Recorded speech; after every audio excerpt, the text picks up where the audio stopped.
Hello friends, स्वागत है आपका हमारे चैनल सफलता का अड्डा पर। और आज है 18 नवंबर 2020। आइए देखते हैं आज के करंट अफेयर का हमारा पहला क्वेश्चन क्या है।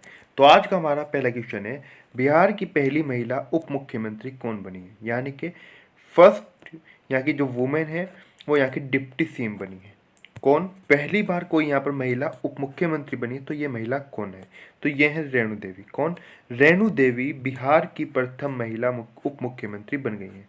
रेणु देवी को ही बिहार की प्रथम महिला उप मुख्यमंत्री बनने का गौरव प्राप्त हुआ है। यानी कि इनसे पहले इस राज्य की यानी कि बिहार की कोई भी उप मुख्यमंत्री के पद पर कोई भी महिला नहीं गई थी। ये यहाँ की पहली महिला उप मुख्यमंत्री बन गई है। अगर बात हम बिहार की करें आपसे, तो बिहार यहाँ की राजधानी पटना है। क्या है? कैपिटल ऑफ बिहार पटना है। और यहाँ के मुख्यमंत्री नीतीश कुमार है, जो हाल ही में 7वीं बार यहाँ के मुख्यमंत्री बने हैं। 7वीं बार उनके नाम ये रिकॉर्ड भी हुआ है कि 7वीं बार यहाँ के मुख्यमंत्री बन रहे हैं नीतीश कुमार। कौन बने हैं? नीतीश कुमार सीएम बने हैं यहाँ के। अगर बात उप मुख्यमंत्री करें, तो हाल ही में इस राज्य के अंदर 2 उप मुख्यमंत्री बनाए गए हैं। कितने? 2 उप मुख्यमंत्री बनाए गए हैं। तो रेणु देवी, और दूसरे जो उप मुख्यमंत्री हैं यहाँ के वो हैं तारकिशोर प्रसाद। कौन? तारकिशोर प्रसाद। अगर राज्यपाल की हम बात करें, तो राज्यपाल यहाँ के फागू चौहान। कौन है? फागू चौहान यहाँ के राज्यपाल हैं, यानी कि गवर्नर ऑफ बिहार हैं। अगर बात हम पड़ोसी यहाँ के देश की करें कि पड़ोसी देश कौन है, यानी कि नेपाल का, वो सॉरी बिहार का पड़ोसी देश। तो बिहार जिस देश के साथ सीमा बनाता है वो है नेपाल। किसके साथ? नेपाल के साथ सीमा बनाता है बिहार। उसी प्रकार से जैसे कि उत्तर प्रदेश भी नेपाल के साथ अपनी सीमा बनाता है। जैसे कि अगर हम बात करें पंजाब, गुजरात और जम्मू कश्मीर और राजस्थान की, ये पाकिस्तान के साथ अपनी सीमा बनाता है। उसी प्रकार से बिहार राज्य नेपाल के साथ अपनी सीमा साझा करता है। अगर बात नेपाल की आपसे करें, तो यहाँ की राजधानी है,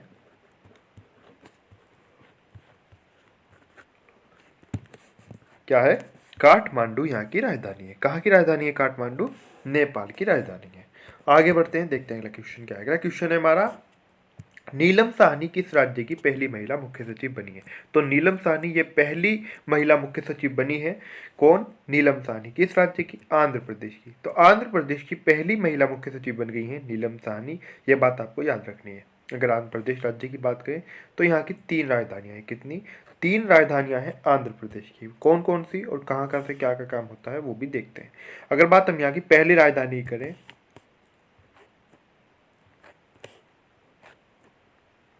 तो तीनों राजधानियों से अलग अलग काम होते हैं। जैसे कि अमरावती से यहाँ पर विधानसभा का संचालन होता है, यानी कि विधानसभा भवन है।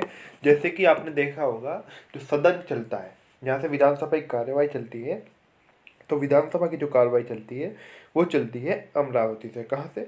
अमरावती से। और कुर्नूल को आप यहाँ की न्यायिक राजधानी कह सकते हैं, यानी कि जुडिशियल कैपिटल, क्योंकि कुर्नूल के अंदर राज्य का हाई कोर्ट है। क्या है? हाई कोर्ट है। बात विशाखापट्टनम की करें, तो विशाखापट्टनम के अंदर कार्यपालिका है। क्या है? कार्यपालिका है विशाखापट्टनम। तो सीएम कौन है यहाँ के? वाईएस जगनमोहन रेड्डी यहाँ के मुख्यमंत्री हैं। बात राज्यपाल की करें, तो विश्वभूषण हरिचंदन यहाँ के राज्यपाल हैं। कौन? विश्वभूषण हरिचंदन यहाँ के राज्यपाल हैं। कहाँ के राज्यपाल हैं विश्वभूषण हरिचंदन? ये राज्यपाल हैं आंध्र प्रदेश के। कहाँ के? आंध्र प्रदेश के। अब इस राज्य की 3 राजधानियां कैसे कैसे बनी, यानी कि यहाँ की 3 राजधानियां 2 जून 2014 को भारत के अंदर एक नया राज्य बनाया गया था, तेलंगाना। क्या? तेलंगाना एक नया राज्य भारत के अंदर बनाया गया था 2 जून 2014 को। और उस समय क्या था, यहाँ की जो राजधानी होती थी वो होती थी यहाँ की राजधानी हैदराबाद। क्या? हैदराबाद उससे पहले यहाँ की राजधानी थी आंध्र प्रदेश की। लेकिन जब आंध्र प्रदेश में से एक अलग हिस्सा काटकर एक तेलंगाना नया राज्य बना दिया गया, तो उस समय जो हैदराबाद जो था, और आज भी हैदराबाद जो था, वो हैदराबाद जो हिस्से में आया, जिसके क्षेत्र में आया, वो आया तेलंगाना के। अब हैदराबाद जब तेलंगाना के अंदर आ गया, तो जाहिर सी बात थी तेलंगाना की राजधानी तो हैदराबाद ही रहेगी। लेकिन अब सवाल था कि यहाँ की राजधानी क्या बने। कहाँ की राजधानी? यानी कि आंध्र प्रदेश की राजधानी। अब नई राजधानी क्या होगी, तो इसको लेकर विभिन्न प्रकार के सवाल उठ रहे थे। अलग अलग लोगों की मांगे थी, अलग अलग स्थानीय जनता की मांगे थी। लेकिन उसके बाद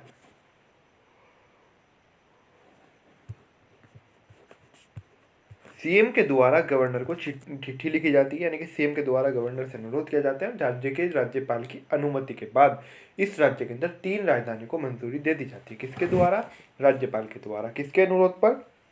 यानी कि पहले बात कही जाती है सीएम के द्वारा, मुख्यमंत्री के द्वारा राज्यपाल से, फिर राज्यपाल अनुमति देते हैं कि हाँ अब तीन राजधानियां इस राज्य की हो सकती हैं। और ये भी जो राज्यपाल अनुमति देते हैं,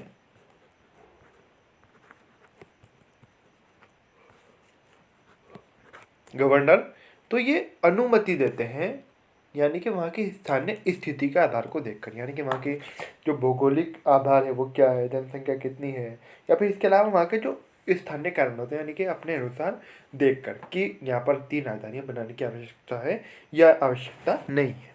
अच्छा, अगर हम इसी क्वेश्चन के नए विकल्पों की बात करें, मध्य प्रदेश की अगर आपसे बात करें तो यहाँ की राजधानी भोपाल है, ये बात आपको याद रखनी है, क्या है, भोपाल। और शिवराज सिंह चौहान यहाँ के मुख्यमंत्री हैं। कौन है? शिवराज सिंह चौहान। अब बात करें अगर हम यहाँ के किसके बारे में, यानी कि यहाँ के गवर्नर के बारे में अगर बात करें तो गवर्नर है यहाँ की आनंदीबेन पटेल। कौन है? आनंदीबेन पटेल। राज्यपाल हैं, कहाँ की राज्यपाल है आनंदीबेन पटेल? ये राज्यपाल है मध्य प्रदेश की। उत्तराखंड राज्य की अगर आपसे बात करें, यानी कि उत्तराखंड की, इसका गठन वर्ष 2000 में हुआ था, जिस समय भारत में 3 नए राज्य बनाए गए थे। उस समय इसे एक नया राज्य उत्तरांचल के रूप में बनाया गया था, यानी कि उत्तरांचल उस समय इसका नाम था, लेकिन 2007 में बदलकर इसका नाम कर दिया गया उत्तराखंड। क्या? उत्तराखंड इसका नाम कर दिया गया 2007 में बदलकर। कब? 2000 में इसका गठन हुआ, 2007 में बदलकर नाम उत्तराखंड कर दिया गया। और उत्तर प्रदेश से लगभग 13 जिलों को, जो उत्तर प्रदेश के पहाड़ी क्षेत्रों के जिले थे, कौन से? पहाड़ी क्षेत्रों के जो जिले थे उत्तर प्रदेश से, यानी कि यूपी से काटकर इसको एक नया राज्य बनाया गया था। अब वर्तमान में इसकी अगर बात करें तो इसकी 2 राजधानियां हैं। कितनी? 2। देहरादून के बारे में आप सभी जानते होंगे, देहरादून भी इसकी राजधानी है। एक और अभी हाल ही में यहाँ की राजधानी बनाई है, क्या? गैरसैंण। कितनी राजधानियाँ हो गई? देहरादून और गैरसैंण। अब इस राज्य की 2 राजधानियाँ हो गई। अगर यहाँ की हम बात करें हाईकोर्ट की, तो यहाँ का जो हाईकोर्ट है वो नैनीताल में है, ये बात भी आपको याद रखनी है, उत्तराखंड का।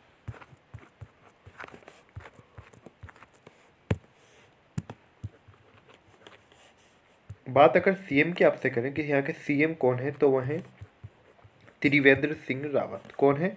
त्रिवेंद्र सिंह रावत यहाँ के सीएम है। कौन है? त्रिवेंद्र सिंह रावत। राज्य के अंदर बीजेपी यानी कि भारतीय जनता पार्टी की सरकार है, ये बात भी आपको याद रखनी है। और बेबी रानी मौर्य यहाँ की राज्यपाल है। कौन? बेबी रानी मौर्य राज्यपाल हैं। कहाँ की राज्यपाल है? उत्तराखंड की। आगे बढ़ते हैं, देखते हैं अगला क्वेश्चन क्या है। अगला क्वेश्चन है हमारा, किस देश के अंडर 19 खिलाड़ी मोहम्मद जोजीब का निधन हो गया है? किसका? मोहम्मद सोजीब इनका नाम था, अंडर 19 खिलाड़ी थे, हाल ही में 21 वर्ष के थे, तो इनका निधन हो गया है। बांग्लादेश के थे। कहाँ के थे? बांग्लादेश के थे, इनका निधन हो गया है। बांग्लादेश की अगर आपसे बात करें तो राजधानी ढाका है यहाँ की, प्रधानमंत्री यहाँ की शेख हसीना है, यानी कि प्राइम मिनिस्टर वो बांग्लादेश की शेख हसीना, और राजधानी यहाँ की ढाका है। क्या है? ढाका। ये बात आपको याद रखनी है। अच्छा, इसी प्रश्न के अंदर हम अगर अन्य विकल्पों की बात करें, लेकिन उससे पहले बांग्लादेश की करेंसी की बात कर लेते हैं, तो करेंसी यहाँ की टका है। जैसे कि पाकिस्तान की पाकिस्तानी रुपया है, भारत की हमारा भारतीय रुपया है। उसी प्रकार से अगर हम बात करें, चाइना की बात करें तो रेनमिन भी है, ऑस्ट्रेलिया की बात करें तो ऑस्ट्रेलियाई डॉलर है। उसी प्रकार से जो बांग्लादेश है, बांग्लादेश की यहाँ की जो करेंसी है वो करेंसी है टका। क्या है? यहाँ की करेंसी है टका। ये बात आपको याद रखनी है।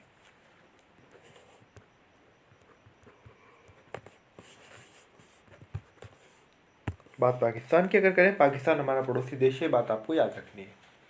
और पाकिस्तान की जो राजधानी है वो है इस्लामाबाद। क्या है? चाहे तो आप नोट कर सकते हैं, इस्लामाबाद यहाँ की राजधानी है। प्रधानमंत्री यहाँ के इमरान खान है। कौन है? इमरान खान यहाँ के प्रधानमंत्री हैं। कहाँ के प्रधानमंत्री? इमरान खान। तो इमरान खान प्रधानमंत्री हैं पाकिस्तान की, बात आपको याद रखनी है, और जो कि अपने आप में अंतर्राष्ट्रीय क्रिकेटर भी रह चुके हैं। प्रेसिडेंट ऑफ पाकिस्तान की बात करें, यानी कि यहाँ के राष्ट्रपति के बारे में, तो उनका नाम है आरिफ अलवी। क्या है? आरिफ अलवी उनका नाम है। ठीक है, आगे बढ़ते हैं, लेकिन उससे पहले काबुल यहाँ की बात कर लेते हैं, अफगानिस्तान की। तो राजधानी यहाँ की यानी कैपिटल ऑफ अफगानिस्तान है काबुल। क्या है? अफगानिस्तान की राजधानी काबुल है। और अशरफ गनी यहाँ के राष्ट्रपति हैं। कौन है?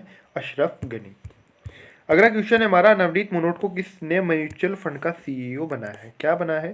सीईओ बनाया है एचडीएफसी ने। किसने? एचडीएफसी ने। किसे? नवनीत मनोट को। किसे बनाया है? नवनीत मनोट को एचडीएफसी ने म्यूचुअल फंड का सीईओ बनाया है। आगे बढ़ते हैं, देखते हैं अगला क्वेश्चन क्या है। अगला क्वेश्चन है हमारा, डीआईपीएम ने किसके साथ समझौता किया है? तो हाल ही में डीआईपीएम ने विश्व बैंक के साथ, यानी कि वर्ल्ड बैंक के साथ, एक समझौता ज्ञापन पर हस्ताक्षर किए हैं। किसके साथ? वर्ल्ड बैंक के साथ। ये बात आपको याद रखनी है। अगर बात वर्ल्ड बैंक की करें तो इसकी स्थापना जुलाई 1944 में हुई थी। ये बात आपको याद रखनी है। और वर्ल्ड बैंक का जो मुख्यालय यानी कि हेडक्वार्टर वाशिंगटन डीसी में है। कहाँ पर? वाशिंगटन डीसी में इसका मुख्यालय है। किसका? वर्ल्ड बैंक का। अगला क्वेश्चन है हमारा, भूतपूर्व कीपर क्लामेंस का निधन हुआ है, किस देश से थे? तो भूतपूर्व कीपर रह चुके हैं क्लामेंस, इनका निधन हो गया है हाल ही में। तो ये इंग्लैंड से थे। कहाँ से थे? इंग्लैंड से थे। कीपर रह चुके हैं क्लामेंस, इनका निधन हो गया है। अगला क्वेश्चन है हमारा, अंतर्राष्ट्रीय छात्र दिवस कब मनाया जाता है? क्या? अंतर्राष्ट्रीय छात्र दिवस। इसके अंदर यहाँ पर दो अंतर है। एक मनाया जाता है विश्व छात्र दिवस। तो ये जो विश्व छात्र दिवस मनाया जाता है, वर्ल्ड स्टूडेंट्स डे, ये बात आपको याद रखनी है। ये मनाया जाता है जो भारत के पूर्व राष्ट्रपति रहे हैं और महान वैज्ञानिक एपीजे अब्दुल कलाम की याद में। ये तो विश्व छात्र दिवस, ठीक है, ये बात आपको याद रखनी है, वर्ल्ड स्टूडेंट डे। लेकिन एक और मनाया जाता है अंतर्राष्ट्रीय छात्र दिवस, या इसे बोलते हैं इंटरनेशनल स्टूडेंट डे। क्या? इंटरनेशनल स्टूडेंट डे इसे बोला जाता है। एक एक के स्थान में, एक विशेष स्थान पर छात्रों पर अत्याचार होता है, उसी के संबंध में इसे ISD यानी कि इंटरनेशनल स्टूडेंट डे इसे मनाया जाता है, यानी कि अंतर्राष्ट्रीय छात्र दिवस को। ये बात भी आपको याद रखनी है। इन दोनों के अंदर अंतर है। कुछ छात्र विचलित हो जाते हैं, वो भी कुछ समय पहले गया है। लेकिन अगर अंतर्राष्ट्रीय छात्र दिवस की बात करें तो ये 17 नवंबर को मनाया जाता है। कब मनाया जाता है? प्रत्येक वर्ष 17 नवंबर को अंतर्राष्ट्रीय छात्र दिवस मनाया जाता है। आगे बढ़ते हैं, देखते हैं अगला क्वेश्चन क्या है। अगला क्वेश्चन है हमारा, कीठम झील रामसर साइटों में शामिल हुई है, किस राज्य में स्थित है? तो कीठम झील हाल ही में रामसर साइटों में शामिल हुई है। ये उत्तर प्रदेश राज्य में स्थित है। कहाँ पर? उत्तर प्रदेश राज्य में। उत्तर प्रदेश की अगर आपसे बात करें तो राजधानी यहाँ की लखनऊ है। क्या है? लखनऊ। लखनऊ से 2 या 3 क्वेश्चन परीक्षाओं के अंदर पूछ ली जाते हैं। क्वेश्चन पूछा जाता है कि नवाबों का शहर किसे कहा जाता है। ये क्वेश्चन डेली आता है जब भी उत्तर प्रदेश का क्वेश्चन आता है। अभी तक ये सभी चीज़ें आपको याद हो गई होंगी, साथ ही साथ इनको रिवाइज भी करते हैं। अगर आपने भी आप में से कुछ स्टूडेंट हैं जो उसके नोट्स नहीं बना रहे हैं, तो नोट्स बनाना ज़्यादा अच्छा है, क्योंकि उससे आपको जिस समय आपका एग्जाम होता है तो रिवाइज करने में ज़्यादा परेशानी नहीं होती।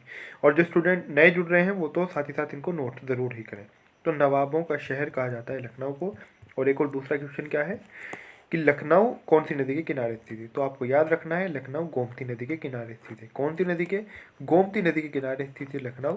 और एक और क्वेश्चन है यहाँ से, गोमती नदी के अलावा ये जो उत्तर प्रदेश का जो हाईकोर्ट है, इलाहाबाद हाईकोर्ट, जो उसकी खंडपीठ है, इलाहाबाद हाईकोर्ट की जो खंडपीठ है वो भी लखनऊ में ही है। कहाँ पर? लखनऊ के अंदर ही। अच्छा, बात अगर यहाँ पर हम उत्तर प्रदेश की मुख्यमंत्री और यहाँ के राज्यपाल के बारे में बात करें तो यहाँ के जो मुख्यमंत्री हैं वही योगी आदित्यनाथ। यहाँ पर बीजेपी यानी कि भारतीय जनता पार्टी की सरकार है। और अगर बात करें राज्यपाल के बारे में तो आनंदीबेन पटेल यहाँ की राज्यपाल हैं। कहाँ की राज्यपाल है आनंदीबेन पटेल? ये राज्यपाल है उत्तर प्रदेश की।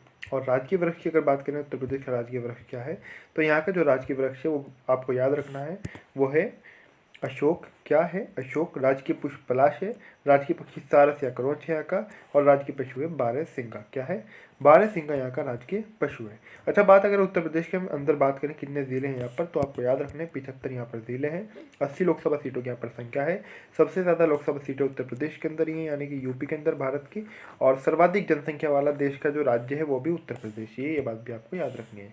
अगर पड़ोसी राज्यों की बात करें उत्तर प्रदेश के, तो मध्य प्रदेश, राजस्थान, हरियाणा, दिल्ली, उत्तराखंड, हिमाचल प्रदेश, झारखंड, छत्तीसगढ़, बिहार इससे सीमा बनाते हैं। इसके प्रमुख पड़ोसी राज्य हैं। दिल्ली तो हरियाणा और उत्तर प्रदेश दोनों राज्यों के बीच में है। राजस्थान भी इसके साथ सीमा बनाता है अगर हम बात करें आगरा मथुरा की साइड से।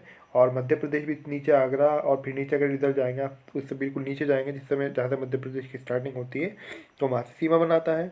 और हिमाचल प्रदेश सबसे कम सीमा बनाता है उत्तर प्रदेश के साथ में। ये बात आपको याद रखनी है, बहुत कम, सबसे कम, बहुत ही कम ये बनाता है जनपद सहारनपुर के अंदर। ऊपर एक तरफ अगर मैं आपको एक छोटा सा ये आप अगर ऊपर देखेंगे, जैसा कि आप यहाँ पर ये उत्तर प्रदेश जहाँ पर जनपद सहारनपुर है, तो इधर क्या है यहाँ पर ये यहाँ पर उत्तराखंड हो गया, और यहाँ पर हरियाणा हो गया, और ये यहाँ पर मामूली सा, बहुत ही कम ये हिमाचल है। बीच में मामूली सी सीमा जाती है ऊपर हिमाचल के अंदर। ये बात भी आपको याद रखनी है, ठीक है। तो यहाँ पर जनपद सहारनपुर है। अच्छा, यहाँ पर हम बात कर रहे थे आगे झारखंड के बारे में। तो झारखंड और छत्तीसगढ़ से भी एक जनपद सीमा बनाता है। इन तीनों से बिहार से कई जनपद बनाते हैं बिहार से, लेकिन एक जो जनपद है वो छत्तीसगढ़, बिहार, झारखंड तीनों से सीमा बनाता है। तो ये बात आपको याद रखनी है। झारखंड, छत्तीसगढ़ इनसे भी सीमा बनाता है, बिहार के साथ ही बनाता है, हिमाचल प्रदेश से सबसे कम सीमा बनाता है। और उत्तराखंड तो इसमें से ही काट कर एक नया राज्य अलग उत्तरांचल बनाया गया था, जिसके बारे में हम अभी ऊपर पढ़ के आए हैं। ये बात आपको याद रखनी है। अगर इसके क्वेश्चन के अन्य विकल्पों की बात करें, हरियाणा की बात करें तो हरियाणा की राजधानी चंडीगढ़ है। ये बात भी आपको याद रखनी है। क्या है? चंडीगढ़ यहाँ की राजधानी है और पंजाब की भी राजधानी चंडीगढ़ ही, ये बात भी आपको याद रखनी है। तो दोनों राज्यों की राजधानी क्या है? चंडीगढ़ है। राज्य के मुख्यमंत्री के बारे में बात करें हरियाणा के, तो मनोहर लाल खट्टर यहाँ के मुख्यमंत्री हैं। कौन है? मनोहर लाल खट्टर। और अगर मैं बात करूँ आपसे पंजाब राज्य के मुख्यमंत्री के बारे में, तो वह है कैप्टन अमरिंदर सिंह। कौन है? कैप्टन अमरिंदर सिंह मुख्यमंत्री हैं। कहाँ के मुख्यमंत्री हैं कैप्टन अमरिंदर सिंह? पंजाब राज्य के मुख्यमंत्री हैं। पंजाब किस देश के साथ अपनी सीमा साझा करता है? पाकिस्तान के साथ में सीमा साझा करता है। और आपको बता दें यहाँ पर आईएनसी यानी कि इंडियन नेशनल कांग्रेस की सरकार है। कहाँ पर? पंजाब के अंदर यानी कांग्रेस पार्टी की। और बीजेपी की सरकार है हरियाणा के अंदर गठबंधन के साथ। किसकी? बीजेपी की यानी कि भारतीय जनता पार्टी की। अगला क्वेश्चन है हमारा, सहिष्णुता दिवस कब मनाया जाता है? तो सहिष्णुता दिवस ये दिवस मनाया जाता है प्रत्येक वर्ष 16 नवंबर को। कब मनाया जाता है? प्रत्येक वर्ष 16 नवंबर को सहिष्णुता दिवस मनाया जाता है। अगला क्वेश्चन है हमारा, ग्रामीण परिवारों को नल कनेक्शन प्रदान करने में कौन शीर्ष पर रहा है? तो ग्रामीण जो परिवार हैं उनको नल कनेक्शन प्रदान करने में शीर्ष पर रहा है हाल ही में तेलंगाना। कौन? तेलंगाना शीर्ष पर रहा है नल कनेक्शन प्रदान करने में जो ग्रामीण परिवार हैं उनको। तो 2 जून 2014 को इसका नए राज्य का गठन हुआ था। आंध्र प्रदेश में से इसे काट कर बनाया गया था। अभी जब हमने ऊपर अमरावती और विशाखापट्टनम और कुर्नूल और हैदराबाद के ऊपर चर्चा किया तो इसके बारे में आपको ऊपर बता चुका हूँ। आंध्र प्रदेश में से काटकर, जैसे कि उत्तर प्रदेश में से काटकर उत्तराखंड एक नया राज्य बनाया गया था, उसी प्रकार से आंध्र प्रदेश में से काटकर इसे 2 जून 2014 को तेलंगाना को राज्य बनाया गया था, एक अलग राज्य। अगर तेलंगाना की आपसे बात करें तो तेलंगाना की जो राजधानी है वो हैदराबाद है। इसके बारे में ऊपर भी पढ़ के आए हैं। और मुख्यमंत्री यहाँ के चंद्रशेखर राव हैं। ऊपर हमने इसके बारे में विस्तार से चर्चा की थी, इसलिए यहाँ पर नहीं करेंगे। तो चंद्रशेखर राव तेलंगाना के मुख्यमंत्री यानी कि सीएम है। तेलंगाना के राज्यपाल हैं तमिली साई सौंदरराजन। कौन है? तमिली साई सौंदरराजन यहाँ के राज्यपाल हैं। अन्य विकल्पों की अगर बात करें, आपसे केरल की बात करें तो केरल के जो मुख्यमंत्री हैं वो हैं पिनरई विजयन। ये बात आपको याद रखनी है। क्या है? पिनरई विजयन। और यहाँ के जो राज्यपाल हैं वो हैं आरिफ मोहम्मद खान। कौन? आरिफ मोहम्मद खान। कौन है? आरिफ मोहम्मद खान।